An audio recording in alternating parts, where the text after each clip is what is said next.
नमस्कार दोस्तों, free astro tutorial से एसवी भारद्वाज आपका एक बार फिर से अभिनंदन करता है। कन्या वालों के लिए नवंबर का राशिफल प्रस्तुत है आप लोगों के लिए। किस तरह का समय रहेगा इस नवंबर का महीना, जानेंगे आप इस वीडियो से।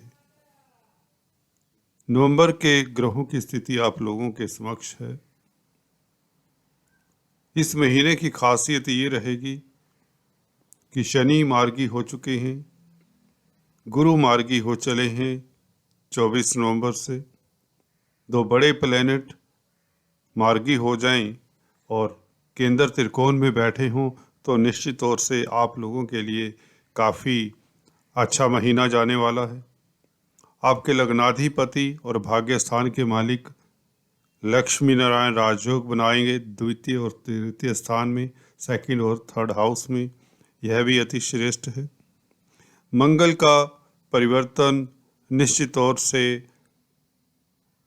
काफ़ी रोचक रहेगा, आप लोगों के लिए अच्छा रहेगा। 13 तारीख से मंगल भाग्य स्थान में फिर से वक्री गति से चलते हुए गोचर करेंगे आपके 9th हाउस में, जैसा कि आप देख रहे हैं। मंगल का पीछे आ जाना आप लोगों के लिए काफ़ी बड़ी रिलीफ का कारण बनेगा। तो मोटे तौर से ये ग्रह गोचर है और बुध शुक्र सूर्य परिवर्तन करेंगे अपनी राशि इस महीने। मंगल के अलावा दूसरे स्थान से बुध शुक्र सूर्य तृतीय स्थान में गोचर करेंगे। दोस्तों, इस वीडियो से हम चर्चा करेंगे नौकरी पेशा की, व्यापारी वर्ग की, आपके पारिवारिक लाइफ की, आपके धन की स्थिति के बारे में खास जायजा लेंगे। कहाँ से धन आ सकता है, कहाँ पर आपका खर्चा हो सकता है, धन संचय होने के कितने प्रबल योग हैं, व्यापार किस तरह का रहेगा, व्यापार की स्थितियाँ कैसी रहेंगी, नौकरी पेशा के लिए स्थितियाँ कैसी रहेंगी, पारिवारिक स्थितियाँ आपकी कैसी होंगी, फैमिली लाइफ कैसा रहेगा, और बात करेंगे प्रेम प्रसंगों की। साथ में हम छात्रों की भी बात करते हैं जो कंपटीशन स्पर्धाओं में हिस्सा ले रहे हैं, उनकी खास चर्चा होती है। और शेयर स्टॉक मार्केट, प्रॉपर्टी इत्यादि में जो स्पेकुलेशन का कामकाज करते हैं उनके विषय में भी हम खुलकर टिप्पणी करते हैं। वास्तव में चाहे आप गृहिणी हैं, चाहे आप सीनियर सिटीजन हैं, सभी के विषय में हम हर जातक के बारे में कुछ ना कुछ खास सामग्री लेकर आए हैं। हेल्थ के इश्यूज़ को भी अंततः हम जरूर टच करते हैं। और अंत में शुभ रंग, शुभ अंक और आपके लिए जेम स्टोन्स कौन से सूटेबल रहेंगे उसकी बात करते हैं। उपायों के साथ हम इस वीडियो का अंत करते हैं। तो चलिए शुरुआत करते हैं चंद्रमा के गोचर के हिसाब से कुछ शुभ तिथियों की। ये तिथियाँ ऐसी होती है जिसमें ग्रहों का भी समावेश करके हम आपको यह शुभ तारीखें बताते हैं। इन तारीखों को आप कोई भी शुभ कार्य कर सकते हैं। घर में मांगलिक कार्य के योग बनते हैं। इंटरव्यू में सफलता के योग, इंटरव्यू के लिए अप्लाई करने के लिए दिन शुभ रहते हैं। धन लाभ प्रतिष्ठा के योग बनते हैं। स्वास्थ्य उत्तम रहता है। आप प्रतिद्वंदियों के ऊपर हावी प्रभावी रहते हैं। तो ये तिथियाँ काफ़ी महत्वपूर्ण होती हैं क्योंकि चंद्रमा ज़्यादातर इन स्थितियों में कभी गज केसरी योग में होगा, कभी चंद्र मंगल योग में होगा, कभी वैसे ही आपकी राशि से, आपके लगन से अच्छी स्थिति में होने से आप लोगों के लिए अच्छे दिनों को की ओर संकेत करता है। तो शुरुआत करते हैं कुंभ राशि से। कुंभ राशि में चंद्रमा 6th हाउस में 2 और 3 नवंबर को रहेंगे। 6th हाउस में चंद्रमा, आपको बताता हूँ, बहुत बली होते हैं। आपका कॉन्फिडेंस उत्तम होता है, आप परिश्रमी हो जाते हैं। और अगर आप नौकरी करते हैं, नौकरी करने वालों के लिए समय खास उत्तम रहता है। सर्विस रिलेटेड कोई भी मैटर्स हैं उनको सॉर्ट आउट करने के लिए समय आपके लिए काफ़ी शुभ होता है। विदेशों से शुभ समाचार मिलने के योग बनते हैं। लाभ स्थान का मालिक 6th हाउस में बैठे तो आप प्रतिद्वंदियों से भी लाभ कमा सकते हैं या कंपटीशन में आप अग्रणी रहते हैं। कुल मिलाकर चंद्रमा 6th हाउस में 2 और 3 तारीख को कुंभ राशि में काफ़ी श्रेष्ठ रहेंगे। 4 और 5 तारीख को चंद्रमा गज केसरी योग बनाएंगे। यह अकल्पनीय लाभ की स्थिति बनाते हैं चंद्रमा। 4 और 5 तारीख गुरु के साथ चंद्रमा 11वें घर के मालिक हैं, लाभ के मालिक हैं। गुरु आप लोगों के लिए सप्तम स्थान के मालिक हैं और सुख के मालिक हैं, तो व्यापार में वृद्धि के योग बनते हैं इस गज केसरी योग के चलते। लाभ के साधन जुटेंगे, सोर्स ऑफ इनकम आपके बढ़ेंगे। 4 और 5 तारीख दोस्तों डायरी में नोट कर लें, ये काफ़ी महत्वपूर्ण दिन है। आप लोग अगर व्यापारी हैं, कारोबारी हैं, तो निश्चित तौर से आप लोगों के लिए डेली आमदन में कई गुना इजाफा कर सकते हैं। यह 4 और 5 तारीख थोड़े सजग रहिए, कर्मठ रहिए, तो निश्चित तौर से आपको सफलता मिलती है। आपका प्रभाव क्षेत्र भी बढ़ता है, प्रतिष्ठा भी मिलती है, रुके हुए कार्य गतिशील होते हैं और लव लाइफ भी उत्तम रहती है। आपका मानसिक बल उच्च कोटि का रहता है, आप खुश रहते हैं, परेशानियों से कोसों दूर रहते हैं। सुख स्थान का मालिक जो कि गुरु है और लाभेश के साथ चंद्रमा के साथ आपको लाभ होता है। पब्लिक डीलिंग करने से आप खास लाभान्वित होते हैं। मातृपक्ष से लाभ होता है। मदर के स्वास्थ्य में इम्प्रूवमेंट के योग बनते हैं। पेरेंटल प्रॉपर्टी का सुख मिलता है। जमीन जायदाद से आप लाभान्वित होते हैं। उच्च पद आसीन होते हैं। आपको नामांकित तक कर दिया जाता है इस गज केसरी योग के चलते। यह अति दुर्लभ राजयोग 4 और 5 तारीख को उपलब्ध रहेगा।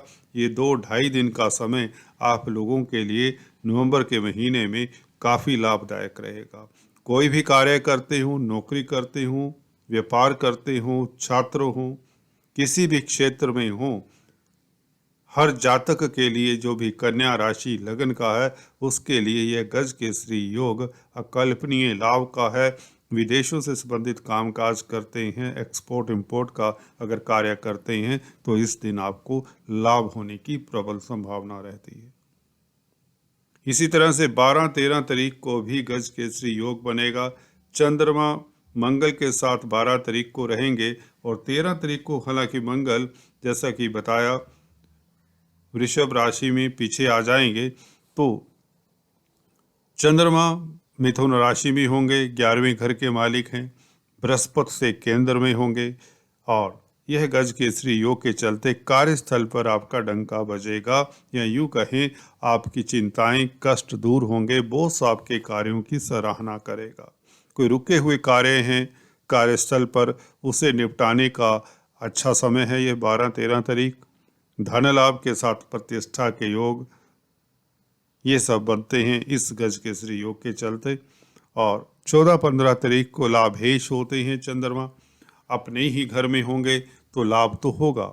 ये तो हो ही नहीं सकता कि अगर आप व्यापारी हैं, कारोबारी हैं, कोई भी बिजनेस करते हैं, लाभ ना हो। आपके सोर्स ऑफ इनकम बढ़ जाते हैं और आपका स्टेटस बढ़ता है, आपका सोशल सर्कल बढ़ता है।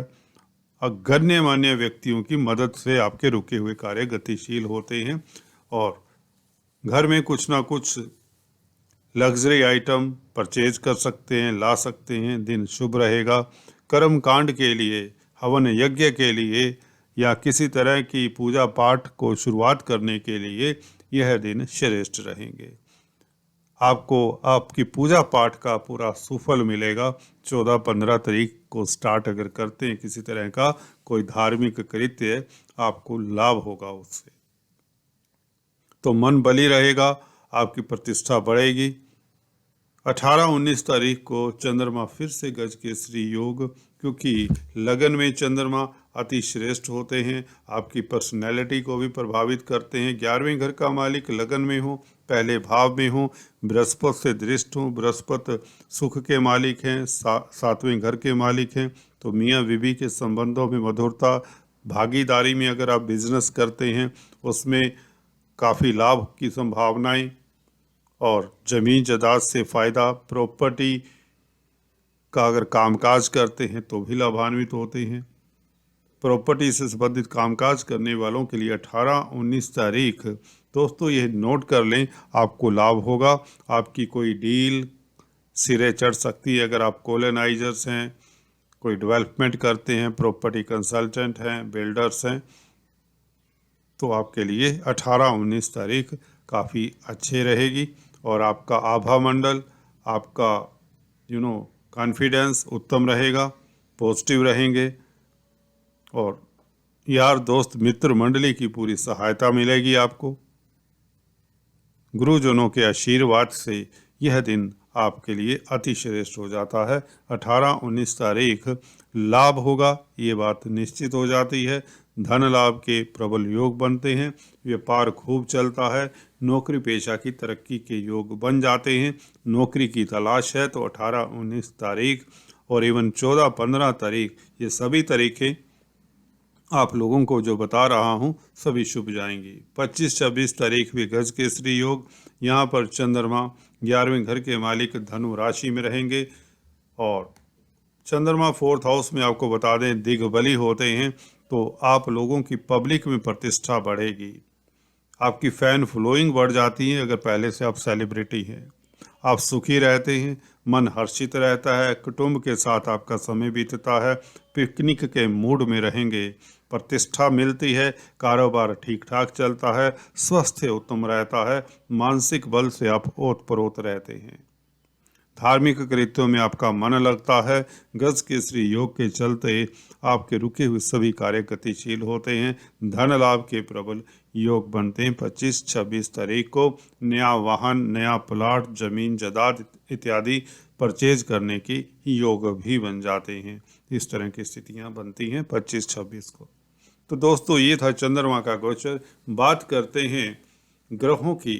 ग्रहों का क्या विशेष प्रभाव पड़ेगा नवंबर के महीने में, कहाँ से आपको लाभ होगा, कहाँ पर आपका खर्चा होगा, कहाँ से आपको सावधान रहना है, किन रिश्ते नातों का आपको ख्याल करना है, और कार्य क्षेत्र पर आपको कब कब ऊंचाइयां मिलेंगी, कब इस महीने आपको सचेत रहना है।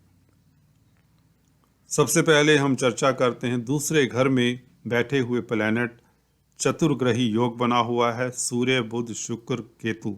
सूर्य का नीच भंग शुक्र कर रहे हैं, और यह युति दोस्तों 10 तारीख तक रहेगी। शुक्र आपके भाग्य स्थान के मालिक 11 तारीख को तृतीय स्थान में आ जाएंगे, जैसा कि आप देख रहे हैं, और 13 तारीख को इवन बुध भी शिफ्ट हो जाएंगे।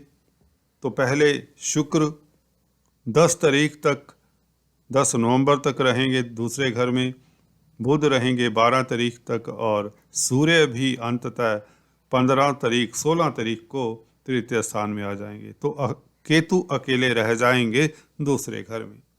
तो बात करते हैं पहले 10 दिनों का, 11 दिनों का क्या प्रभाव रहता है आपके लिए दूसरे घर में बैठे हुए ग्रहों के कारण। दूसरा घर दोस्तों आपके कुटुंब का है, आपकी वाणी का है, आपके ससुराल पक्ष का भी विचार किया जाता है, आपका बैंक बैलेंस, आपके संसारिक एसेट्स, उपलब्धियां, आपकी राइट आंख, दाहिनी आंख का भी यही घर है। आप किस तरह के व्यंजन भोग करेंगे, किस तरह के आपको पदार्थों का भोग करने का मौका मिलेगा, आदि इत्यादि, इन सभी का विचार करते हैं। वाणी का घर है तो दोस्तों वाणी के मालिक शुक्र द्वितीयेश होकर अपनी राशि में, तो आप बिना तैयारी के घंटों बोल सकते हैं, या यूं कहें आपकी स्पीच इस कदर प्रभावशाली हो जाएगी कि आपका आभा मंडल पॉजिटिव रहेगा, बुध के साथ हैं तो आपका प्रभाव क्षेत्र का विस्तार होगा, नया पदभार मिलता है, भाग्य स्थान के मालिक हैं, क्योंकि शुक्र और बुध आपके कर्म क्षेत्र के मालिक हैं लग्नाधिपति होने के साथ। तो एक किस्म से धर्मा कर्माधिपति राजयोग तो बन ही रहा है। केतु का विचार जरूर आप लोगों के मन में आता है। अक्सर आप लोग पूछते हैं, दर्शक गणों ने पूछा है, केतु यहाँ पर किस हद तक इस राजयोग का नेगेटिव फल देंगे या राजयोग को भंग करेंगे। दोस्तों, अगर यहाँ पर शुक्र साथ नहीं होते तो यह बुध को भी दिक्कत देते, सूर्य को भी दिक्कत देते। शुक्र को यहाँ से निकाल दीजिए तो बुध सूर्य फंस जाते हैं केतु के साथ। साफ लफ्जों में बुध केतु की मित्रता नहीं होती, परंतु जो है नहीं हम उसकी बात क्यों करें। यहाँ तो बहुत अच्छा, बहुत दुर्लभ राजयोग बना हुआ है शुक्र के कारण, जो कि भाग्यपति है। भाग्यपति का धन स्थान में बैठना, भाग्य की शक्ति से धन आता है, कुटुंब में माहौल अच्छा रहता है, आपके अधूरे कार्य आपकी किस्मत के कारण पूर्ण होते हैं। तो यह योग अकल्पनीय लाभदायक है, खासकर शुक्र का फिर सूर्य का नीच भंग कर देना। हाँ, केतु सूर्य को जरूर परेशान करते हैं, हालांकि बुध के लिए भी हल्का सा एक रोड़ा बन जाते हैं यदा कदा, परंतु शुक्र का संग है बुध को और सूर्य का संग है बुध को, तो बुध यहाँ पर मित्र क्षेत्रीय हैं। तो इसलिए केतु का प्रभाव नगण्य रहेगा, नेग्लिजिबल रहेगा, परंतु फिर भी यदा कदा जिनकी केतु की महादशा अंतरदशा है, प्रत्यंतर दशा है, उन्हें केतु के उपाय जरूर कर लेने चाहिए, जिनका खासकर कन्या लगन है। तो दोस्तों, मैं ये बता रहा था, ये जो राशिफल है कन्या राशि के लिए तो होता ही है, कन्या लगन के लिए भी उतना कारगर होता है, क्योंकि मेरी विधि इस तरह की होती है कि दोनों के लिए उतना ही यह राशिफल सार्थक हो। जैसे कि अभी बात की केतु की जिनकी दशा अंतरदशा है, तो उसमें लगन का, आपके लगन का जो मेन रोल है वह सामने आता है। किस लगन से हैं, तो उस लगन से ही तो देखेंगे कि किस प्लेनेट की दशा है। तो केतु की दशा अंतरदशा वालों को, अगर आपका कन्या लगन है, सतर्क रहना चाहिए। राशिफल में भी निश्चित तौर से कन्या राशि वालों के लिए भी उतना ही प्रबल राजयोग बनता है जितना कन्या लगन के लिए। तो यहाँ पर बुध शुक्र का योग आपके कार्यों में गतिशीलता, 10वें घर का मालिक है बुध, कोई दिक्कत की बात नहीं। फिर भी अंत में केतु के उपाय जरूर करें। व्यापारी वर्ग के लिए समय उत्तम रहेगा। कमीशन एजेंट्स हैं, संचार व्यवस्थाओं में अगर आप संलग्न हैं, बौद्धिक कार्य करते हैं, स्पीच से संबंधित कामकाज करने वालों के लिए समय श्रेष्ठ रहेगा। अगर आप एडवाइजर हैं, काउंसलर हैं, कंसल्टेंट हैं, तो समय अति उत्तम रहेगा। सूर्य का यहाँ पर प्रभाव हल्का सा आपके खर्चों को बढ़ाता है। 12वें घर का मालिक जब भी दूसरे घर में हो, जो कि फैमिली का घर है, तो फैमिली के ऊपर आपके खर्चे हो सकते हैं, ये बात निश्चित है। और कोई दिक्कत नहीं। खर्चे कई बार ऐसा होता है कि पत्नी को गिफ्ट लेकर देना, बच्चों की फ़ी देना, बच्चों के खर्चे होते हैं, उसके ऊपर आपके खर्चे, फैमिली के ऊपर खर्चे के योग है, जो अच्छी बात है, क्योंकि इनकम में बहुत वृद्धि, इजाफे के योग बनते हैं, धन लाभ के प्रबल योग बनते हैं। तो उसमें से 10-20% अगर आपका एक्सपेंडिचर होता है तो उसमें कोई दिक्कत की बात नहीं है।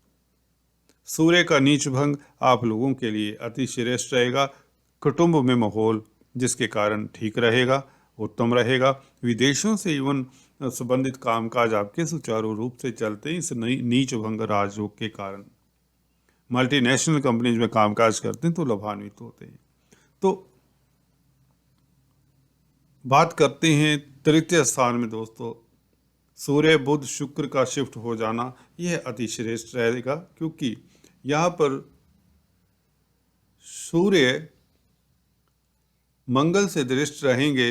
मंगल तृतीयेश होकर अपने हाउस को देखेंगे, हालांकि वक्री हो जाते हैं मंगल, तो यदा कदा, क्योंकि बुध तृतीय स्थान में यात्राओं का घर है, थर्ड हाउस आपके पराक्रम का भी घर है, उस कदर आपके पराक्रम में वृद्धि होती है। मंगल की दृष्टि थर्ड हाउस के ऊपर उत्तम रहेगी। अपने घर को जब भी प्लेनेट देखता है तो घर के शुभ संकेतों को बढ़ा देता है, जो शुभ सिग्निफिकेंस होती हैं उनको बढ़ाता है। तो यहाँ पर आपके पराक्रम में वृद्धि, यात्राओं से लाभ, और खासकर लग्नेश का यहाँ पर बैठना।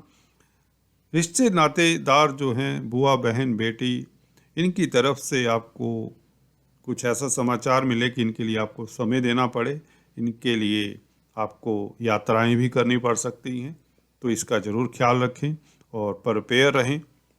कामकाज करने के लिए व्यस्तता में से आप व्यस्त काफ़ी रहेंगे, क्योंकि ग्रह गोचर इस तरह का है, कार्यस्थल पर आपके पास समय नहीं होगा, परंतु इन रिश्तों के लिए आपको शायद 13 तारीख के बाद कुछ समय देना पड़ सकता है। एक आध ट्रिप इधर उधर लगाना पड़ सकता है, यात्रा करनी पड़ सकती है, जो अच्छे के लिए होगा, क्योंकि ज़्यादातर ग्रह शनि गुरु ये जो प्लैनेट्स हैं सभी अच्छी स्थिति में हैं, तो आपको लाभान्वित करेंगी यात्राएं भी, कोई दिक्कत की बात नहीं है। फिर भी बुध और मंगल की क्योंकि मित्री नहीं है, दोस्ती नहीं है, तो आपको बुध के उपाय अंत में जरूर करने चाहिए, जो बताता हूँ। शुक्र यहाँ पर भाग्य स्थान के मालिक हैं, भाग्य स्थान को देखेंगे तो शुक्र की स्थिति फिर भी अच्छी रहेगी। यदा कदा पत्नी के साथ संबंधों में तकरार ना हो, इसका ख्याल रखें, या पत्नी के स्वास्थ्य के बारे में थोड़ा सा समय दें। पत्नी के साथ घूमने फिरने जाएं, पत्नी के साथ समय बिताएं, क्योंकि शुक्र पत्नी के कारक हैं, मंगल से दृष्ट रहेंगे, सूर्य के साथ हैं, तो थोड़ी सी दिक्कत, शत्रु राशि में हैं बुध और शुक्र, तो थोड़ी सी दिक्कत हो जाती है। जो कारका होते हैं, शुक्र कारक है पत्नी का, बुध कारक है बुआ बहन बेटी का, तो इन रिश्तों को लेकर आपको थोड़ा सा सजग रहना चाहिए और इनके काम आना चाहिए, इनके लिए समय देना चाहिए, इनके बारे में सोचना चाहिए। तो सूर्य की जहाँ तक बात है, सूर्य 12वें घर के मालिक, तृतीय स्थान में शुभ हैं, कोई दिक्कत की बात नहीं, आपका सोशल सर्कल बढ़ता है, आपको सरकारी तंत्र से फायदा होता है, पिता पक्ष से लाभ होता है, पराक्रम में वृद्धि होती है, तेज प्रभाव बना रहता है, रुतबा बना रहता है, प्रतिष्ठा बनी रहती है, आपका परचम लहराता है। सूर्य 3rd हाउस में अति श्रेष्ठ रहेंगे 2nd हाफ नवंबर के महीने में।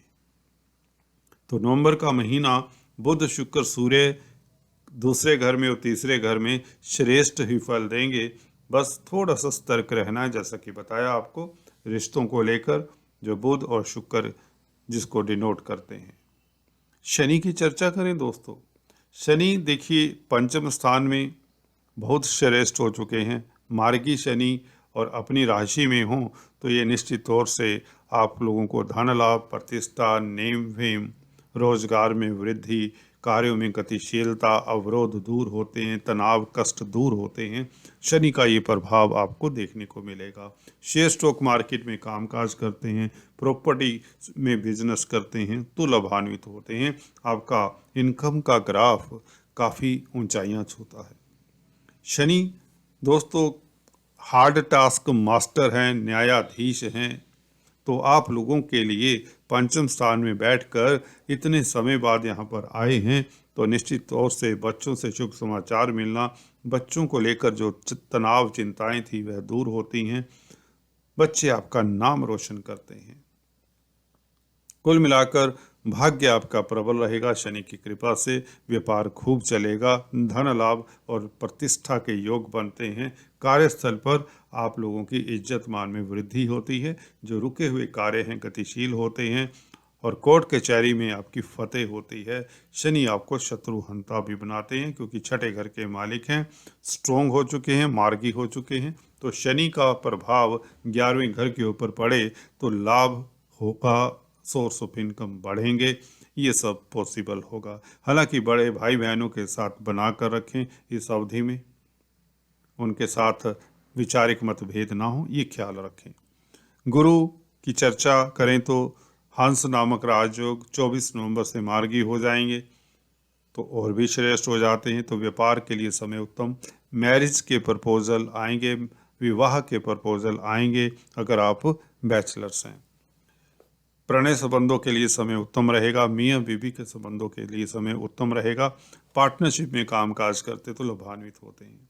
गुरु दोस्तों कारक हैं फाइनेंस के, शिक्षा के, तो अब शिक्षा जगत में अगर आप कामकाज करते हैं, मार्गी गुरु का यह रूप आपको देखने को मिलेगा कि शिक्षा जगत में आपका परचम लहराएगा, आपकी तरक्की होगी, आपके सुख साधन बढ़ेंगे, बौद्धिक स्तर बढ़ जाता है, आप लर्नर हो जाते हैं। अगर कोई पढ़ाई लिखाई करना चाहते हैं, कोई कोर्स करना चाहते हैं, कोई ट्रेनिंग पाना चाहते हैं, तो यह समय उत्तम रहेगा। शनि और गुरु की स्थिति बहुत श्रेष्ठ हो जाती है।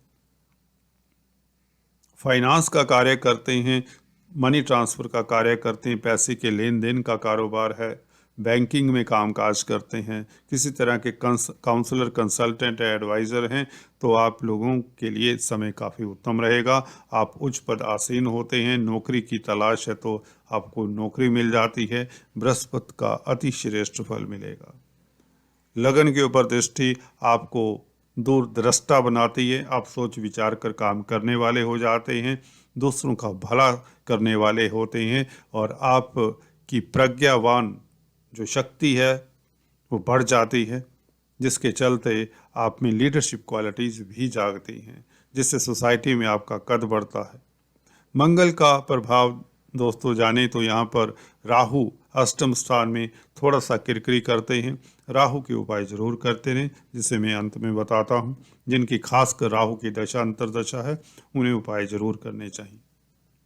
मंगल दोस्तों 13 तारीख से भाग्य स्थान में यह आपके लिए शुभ रहेगा, क्योंकि 10वें घर में कार्यस्थल में अवरोध, कार्यस्थल में भागदौड़, एक्स्ट्रा कार्यभार मिलने के योग बनते हैं 12 तारीख तक। परंतु ग्रह गति अच्छी है, शनि अच्छे हो चुके हैं, बुध शुक्र सूर्य इत्यादि अच्छी स्थिति में 10 तारीख तक। तो मंगल का नेगेटिव प्रभाव इतना देखने को नहीं मिलेगा कार्यस्थल पर। खासकर जिनकी मंगल की दशा अंतर्दशा है या राहु की है, उन्हें राहु और मंगल के उपाय करने चाहिए, जिसे अंत में बताता हूँ। 13 तारीख से मंगल शुभ स्थिति में होंगे। जी हाँ दोस्तों, हालांकि विदेशों से संबंधित कामकाज थोड़े से लंबित हो जाते हैं। जो एक्सपोर्ट इंपोर्ट का कार्य करते हैं उनको थोड़ा वेट करना पड़ सकता है। लंबी यात्राओं में विघ्न आ सकता है मंगल के इस गोचर से। अदरवाइज जो छोटी यात्राएं करते हैं, अपने देश में, अपने स्टेट में एक शहर से दूसरे शहर यात्रा का कामकाज करते हैं, उनके लिए समय ठीक ही रहेगा। और कुल मिलाकर स्पाउस के रिश्तेदारों के लिए भी आपको समय देना पड़ सकता है इस अवधि में। हालांकि मंगल भाग्य स्थान में काफ़ी श्रेष्ठ माने जाते हैं, परंतु वक्री हैं, थोड़ी सी दिक्कत दे सकते हैं, जैसा कि बताया। तो चलिए, ये था इस वीडियो में। अभी बात करते हैं दोस्तों आपके शुभ अंक, शुभ रंग इत्यादि की। देखिए, शुभ रंग आप लोगों के लिए, जहाँ तक जो शेयर मार्केट का कामकाज करते हैं उनके लिए स्थितियाँ उत्तम हैं, बहुत श्रेष्ठ हैं, धन लाभ होगा। तो शुभ अंक की बात करें तो शुभ अंक रहेगा आपका दोस्तों 5, और शुभ रंग रहेगा आपका स्काई ब्लू या वाइट। जेमस्टोन्स की अक्सर हम चर्चा कर चुके हैं, फिर से बता दें आपके लिए नीलम नहीं बनता। नीलम को धारण करना भी है अगर, तो आपको एक्सपर्ट एडवाइस लेनी चाहिए, क्योंकि अगर आप नीलम धारण करेंगे तो कर्जा भी बढ़ेगा, कोर्ट कचहरी के मसले भी बढ़ेंगे। हालांकि भाग्य में वृद्धि होगी, स्टेटस भी बढ़ेगा, तो ये आपके ऊपर है। जो लोग कर्जे से परेशान हैं उन्हें नीलम नहीं धारण करना चाहिए। जिनका कोर्ट कचहरी में मसला है उन्हें नीलम नहीं धारण करना चाहिए। डायमंड आप धारण कर सकते हैं या इसका सब्स्टिट्यूट ओपल धारण कर सकते हैं, और एमराल्ड धारण कर सकते हैं या पन्ना धारण कर सकते हैं, जो लग्नेश का स्टोन है। यह तो आपको धारण कर लेना चाहिए। अगर बुध गुरु के साथ हैं, गुरु की राशि में हैं, या भाग्य स्थान में हैं, या 12वें घर में हैं, तो भी आपको पन्ना नहीं धारण करना चाहिए। उस स्थिति में आपको हरी सब्जियों का दान करना चाहिए, किन्नरों का आशीर्वाद लेना चाहिए, आदि इत्यादि विष्णु सहस्त्र नाम का जाप करना चाहिए। उपायों की बात करें इस महीने के, तो राहु के उपाय सिंपल होते हैं। काले सफ़ेद कुत्ते को कुछ न कुछ खिलाएं, पक्षियों को बाजरा डालें, और काला सफ़ेद कंबल मंदिर में या भिखारी को दान दें शनिवार के दिन। शनिवार के ही दिन काले सफ़ेद तिल मंदिर में दान करें, इससे भी राहु केतु का प्रकोप कम होता है। जटा वाला नारियल भी मंदिर में दान करें शनिवार के दिन। इससे भी राहु केतु का प्रकोप कम होता है। बात करते हैं बुध के उपायों की। बुध के उपाय जैसा कि बताया, किन्नरों का आशीर्वाद लेना अच्छा रहेगा आपके लिए। विष्णु सहस्त्र नाम का जाप करना चाहिए। बुधवार के दिन हरी सब्जियों का मंदिर में दान करें। कन्याओं को बिस्किट खिलाएं। जो छोटी कन्याएं होती हैं, गरीब कन्याएं, उनको बिस्किट, चॉकलेट इत्यादि खिलाएं। इससे भी बुध हर्षित होते हैं, शांत होते हैं। बाजरा डालें पक्षियों को। डॉग्स को फीड करें। और शुक्र के लिए आपको फ्राइडे के दिन आटा, चावल, चीनी, मिश्री, छोटी इलायची इत्यादि मंदिर में दान करनी चाहिए, जिससे पत्नी के स्वास्थ्य में इम्प्रूवमेंट होगी और आपका भाग्य प्रबल रहेगा। विदेशों से संबंधित जो काम काज करते हैं उन्हें शुक्र के उपाय जरूर करने चाहिए। मंगल के उपाय आपको पता ही है, हनुमान चालीसा पढ़ना, सुंदरकांड का जाप करना और मंगलवार के दिन आपको गुड़, गेहूं का दान, बदाना इत्यादि बांटना चाहिए। हनुमान जी को सिंदूर का चोला चढ़ाना चाहिए। So all the best. आज दोस्तों इस वीडियो में इतना ही, फिर से मिलते हैं, तब तक के लिए stay tune, do subscribe, like and share. Thanks for watching this video. God bless you all.